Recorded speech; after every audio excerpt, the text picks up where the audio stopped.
जेवर एयरपोर्ट के आसपास अब सिर्फ मकान और प्लॉट नहीं, पूरा नया शहर और इंडस्ट्री का हब तैयार करने की तैयारी है।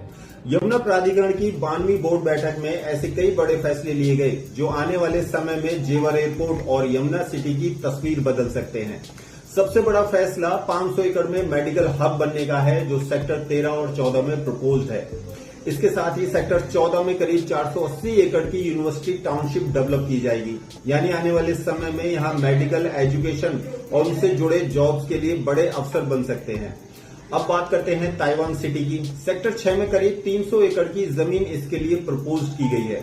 इसका मकसद ताइवान की कंपनियों को यहां लाना और इलेक्ट्रॉनिक्स टेक्नोलॉजी और मैन्युफैक्चरिंग को बढ़ावा देना है।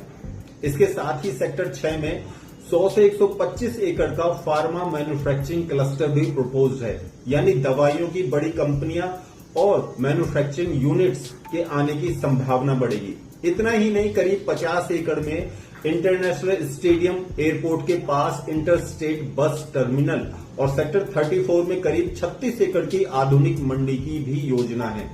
मेडिकल डिवाइस पार्क में इंटरनेशनल स्टैंडर्ड के अनुसार टेस्टिंग की सुविधाएं भी डेवलप करने का फैसला हुआ है। और मैं ये समझता हूं कि असली कहानी सिर्फ इन प्रोजेक्ट्स की अनाउंसमेंट नहीं, असली कहानी है कि अगर ये प्लान जमीन पर समय से उतरते हैं तो इनके साथ कंपनियां भी आएंगी, जॉब्स भी आएगी, लोगों की आवाजाही भी बढ़ेगी और आसपास के क्षेत्र में व्यापार और रियल एस्टेट की मांग भी बढ़ सकती है। लेकिन एक बात हमेशा याद रखिए, घोषणाएं और जमीन पर काम होने में फर्क होता है। इसलिए किसी भी प्रॉपर्टी में सिर्फ खबर सुनकर इन्वेस्टमेंट करने की बजाय उसके सेक्टर, लोकेशन, डॉक्यूमेंट्स और भविष्य की कनेक्टिविटी को जरूर जांचें। कुल मिलाकर येडा की है बोर्ड बैठक एक साफ संकेत देती है कि जेवर एयरपोर्ट के आसपास का क्षेत्र सिर्फ एयरपोर्ट नहीं, बल्कि medical, education, industry, pharma, international business का बड़ा हब बनने की दिशा में आगे बढ़ रहा है। धन्यवाद।